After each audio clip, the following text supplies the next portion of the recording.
Hey everyone, Josh here with Gaming Underground Miniatures, back with another unboxing video. This time we are unboxing Necromunda Underhive by Games Workshop. Another game in the Warhammer 40,000 universe. This time it's about taking the fight to the cities. So, a lot of people, you always see the armies, the big battles, kill team, fighting between specialized teams. This is all about gang warfare.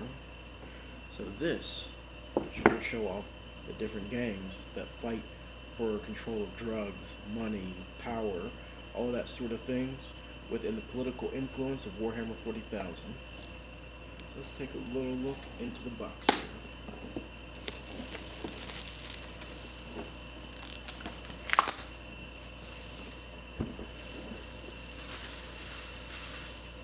here. Love that sound, huh? So this game's actually been out for a little while. It's probably been one of the games that they've put out that have, I don't want to say fly under the radar, but has not succeeded to the same level as some of the other ones that they've been putting out. So, you have the good old templates that some of the older Warhammer 40,000 players will be used to.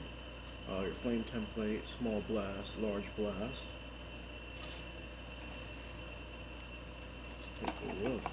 Looks like they have all the bodies stacked up pretty nicely to build. Got, looks like this one is a Clan Escher. That's the mostly female clan.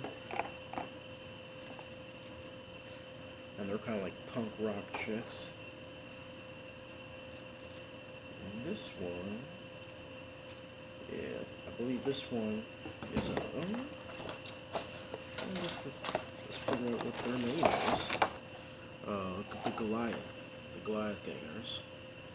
So these are like kind of your big brutes that are supposed to be like born in a vat. So they're kind of angry at the world right now. And you got your how to build kit right here. Pretty simple for most of them actually, it looks like. Doesn't look like you customize them too much. You can probably get the poses a little customized, but I don't think you even customize those too much. But that's okay. Like I said, this game's kind of been one of their less successful ones. Still good, still has product coming out, so it's not like dead in the water or anything. But you have all of that different things. They show you the accessories that you have here.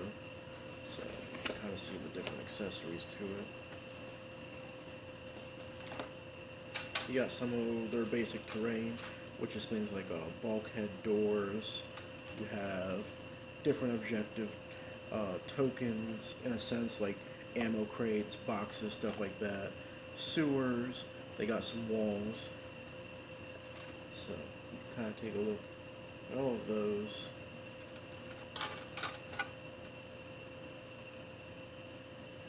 Pretty neat right there. Now, this was the original rulebook that it came out with. This game came out in December 2017. However, 1 year later, December 2018, they already put out a new rulebook. So this rulebook, it'll still give you the idea, but it's not actually valid for the most current rules, and it doesn't have all the gangs in it, I don't believe. They were very slow to bring out the gangs. They even showed that they had 4 to 6 of them ready when the game was coming out, but for whatever reason they didn't jump on it. They just did the main box, and then they let it sit for about 2 or 3 months before releasing the next one. Here you have a huge pack, and that's because this game is fought on these like tile boards. So you have the different walkways. This is basically like the walls and everything. So this would be, in this case, I believe this is like a chasm. You can build cities, all that sort of thing. And you don't have to play it with this. They've shown, you can build your own little area. I'm sure there's something in the book that tells you just what the play area is. I haven't got to play this yet, but it looks very fun. Narratively and campaign-wise, I think this is going to be something really great to jump into, just because I think there's a lot of fluff that goes into this one. But you have your health tokens, as you can see. some sort of fire token, body tokens. I know that you have injury checks and stuff, so if someone's injured, that might be what one of the body tokens is for. Let's take a look at some more. You have the tactics cards. You have, looks almost like blank cards. So this probably goes along with what I was talking about for the narrative stuff. You can probably kind of build your own character in a sense. Let's take a look at these a little more.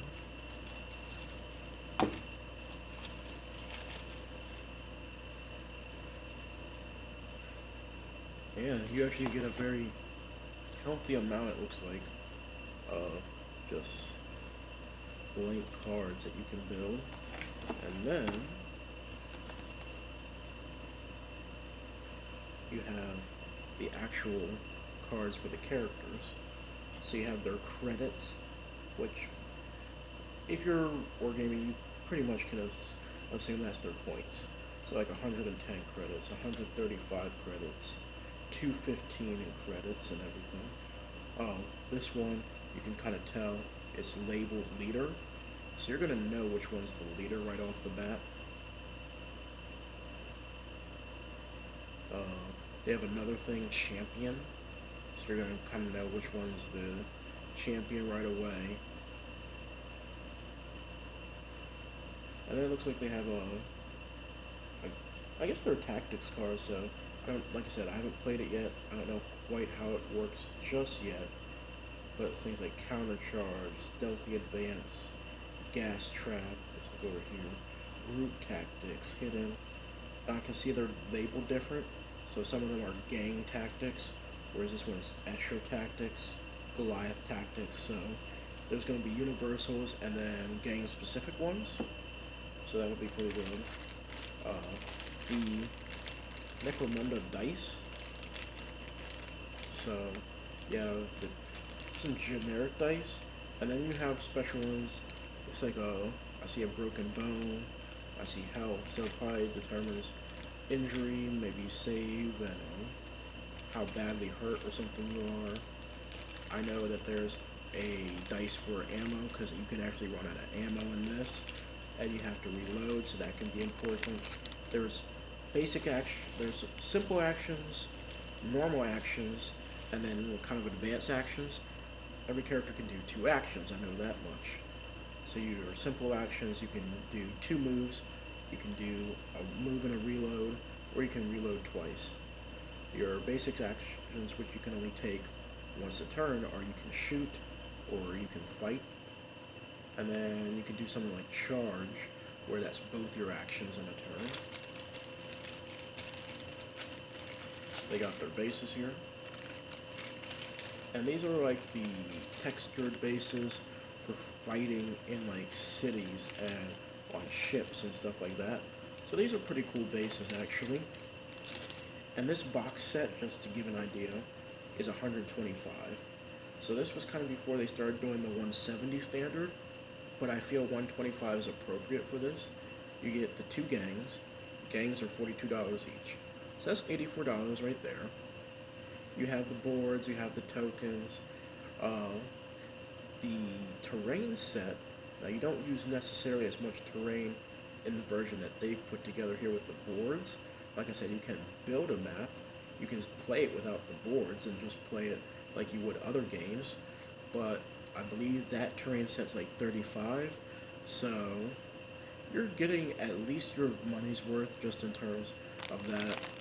You have the different dice, the dice usually $15 a pop, maybe a little more. You got the markers, so there's probably not as much savings as normal for some of the other boxes, but I will say I think it's pretty cool that you get all these blank cards. That I think is worth a little bit of money, especially if you're into narrative and terrain. More bags. They always throw in a couple bags so you can throw your cards, your dice, stuff like that into once you've opened it. You have your ruler.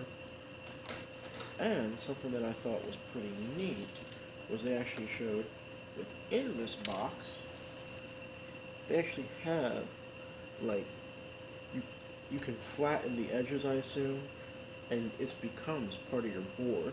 And they actually have the squares mapped out. Uh, so you can make this part of your board.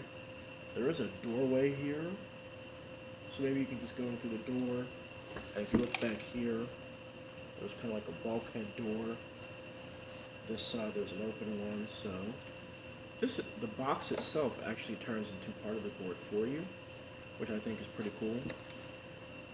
Just going off of everything I've seen without playing, the box value alone is pretty good. Like I said, the two gangs, so you got gang for you and your friend. The rulebook, now that drops its value some. The rulebook is like $60. So really, if you buy this box set and then you want to get into the game more, you have to drop another 60 to get the new rulebook. So that lowers the value of it. I would still get it for the tokens, the dice. The cards are pretty good. So you're getting your money's worth out of it. Do I think you're saving a lot of it out of it? No. So as far as this goes, now that they've already updated it, the slow release of the gangs, which kind of forced them to put out more books and stuff, I'd say this is probably a 3 out of 5 box set. It's worth your buy. It's worth your buy if you're into the idea of the game. It's worth the money, and you're not going to lose money, but you're not going to gain a super amount of savings either. So I think it's worth checking out.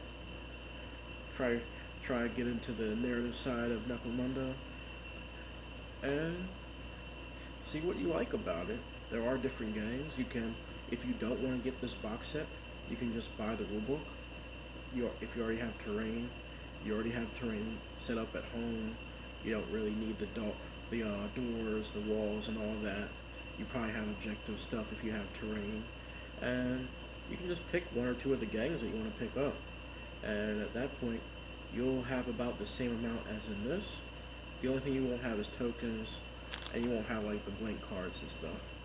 But otherwise, you can kind of make your own way into it as well. So not an absolute must-buy for the game, especially in 2018 and onwards.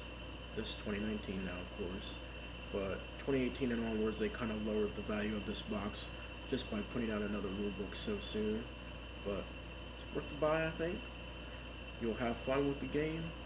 You'll have fun if you just like having that kind of cool underworld side to 40k going on. And you'll have some new terrain that you can paint up. You'll have some of the bulk doors.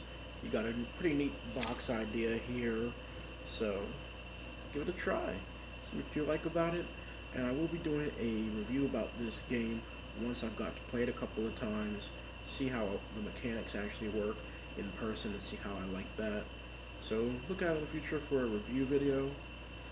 And there's going to be more to come. More unboxings as they come along, especially at the rate that they're pumping out material. There's going to be more games coming up. I'm going to start trying to do some of these skirmish games. I think those might film easier, and it doesn't seem like as many people do them. So I think, from what I've seen, there's kind of a demand for them. So I'm going to be looking into doing some of the skirmish games on video for you guys. Let me know what you think. Thank you very much for your time, and happy wargaming.